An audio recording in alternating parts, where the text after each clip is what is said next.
Hello and welcome to another video from the Fantasy Legion. Got Sean with me. It's good to be back, Al. We're talking about Jonathan Taylor today. He landed with the Indianapolis Colts. Bit of a surprise landing spot. That sort of came out of nowhere. Caught a lot of people. Well, it caught us. It caught us at first. At first glance, when you first hear that, you're a bit shocked because you think, "Oh God, what? That's a bit weird."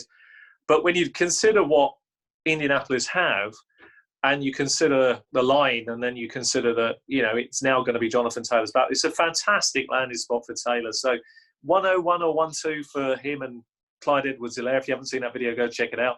I mean, they're great. It's a 1A, 1B. I've got no problem with either of them going one or second. I mean, it just makes perfect sense. It's a bit. It's just a brilliant spot. It's a bit murky for redraft because you just don't know if they will run back into the ground. It's reflected quite a lot in the ADP because Jonathan Taylor's going in the second round you're in that sort of late 20, early 30 range at the moment. And that's okay because at that price is probably worth a pick. But he will probably keep climbing and that'll make him there's a risk. There's a little risk involved. But the talent is do we know where undeniable. Marlon Mack's going in sort of redraft at the moment? Can you get them both without? I guess you can't because they're both going to be. Can't.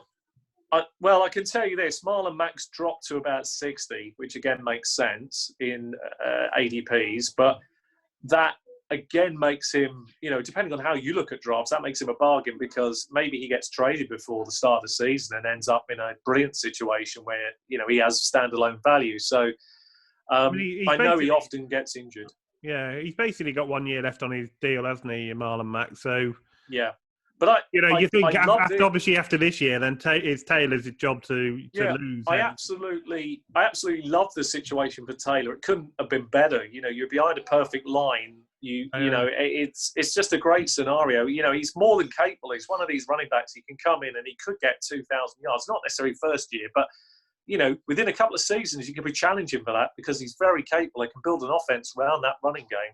Well, exactly. You've got Quinton Nelson and the rest of the O-line. They're really, really decent O-line for a running back.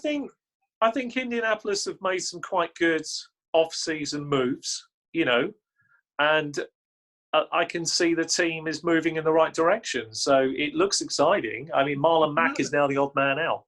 I mean, we look at. I mean, they've got Marlon Mack, they've got Jonathan Taylor, they've got Naheem Hines. I mean, I don't know if they've got Jonathan Wilkins anymore, but they've got a lot of depth at RB. But they've also got a really good sort of wide receiver core. They got T.Y. Hilton, the older statesman, always a good player if he can stay healthy. They got Paris Campbell, who they got last year. We haven't seen much of yet, and obviously they got Michael Pittman in the draft as well. So again, it's a very exciting. It's very the opportunity team to watch again. Thank you. The opportunity, thanks very much. The opportunity is just getting a brew, actually, because that's important. The opportunity is there. And, Jonathan Taylor, year one, will do very well. Marlon Mack's the odd man out. I think Naheem Hines will have some work there, but it'll be certain kinds of leagues where he will still maintain some value, but not really in standard redraft. There'll be no value there for Naheem Hines. He'll only get a few catches, a few odd runs here and there to relief duty. Marlon Mack looks the odd man out. He really does very quickly. I just see him being traded. I really do. Before the season comes around, I can just see him being gone because they don't want to create any controversy with this. So there'll be a buyer for Marlon Mack's services, and there's a number of teams out there that he could fall to. I mean, and Tampa could be one of them. Atlanta could be another. There's so many teams that could do with him. Yeah, it's certainly going to be interesting. I'm a big fan of Taylor's.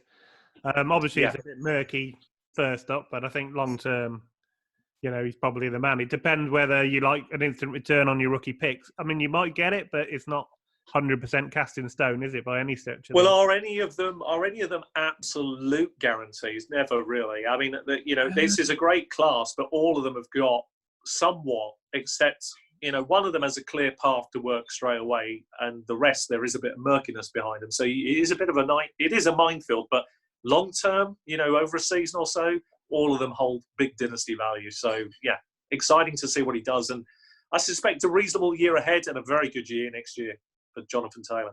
Yeah, big fan of this. So if you've enjoyed the video, let us know what you think of Jonathan Taylor. Is he the guy you're going for? Would you prefer Edwards-Helaire? Is he your 101 or Is he your 1-2? I'm interested. You could add DeAndre Swift, and there's lots of other people in that mix where it's pretty tight. You know, very interesting. Make or break calls, aren't they, in Dynasty? So yeah, very, very interesting. If you've enjoyed the video, give us a thumbs up and subscribe for more. There's lots of more Dynasty content and rookie content coming, and then fantasy content in general. Your comments always keep us coming back to reply to them, and your comments help shape other videos. So please keep them coming. Okay, thanks very much for watching.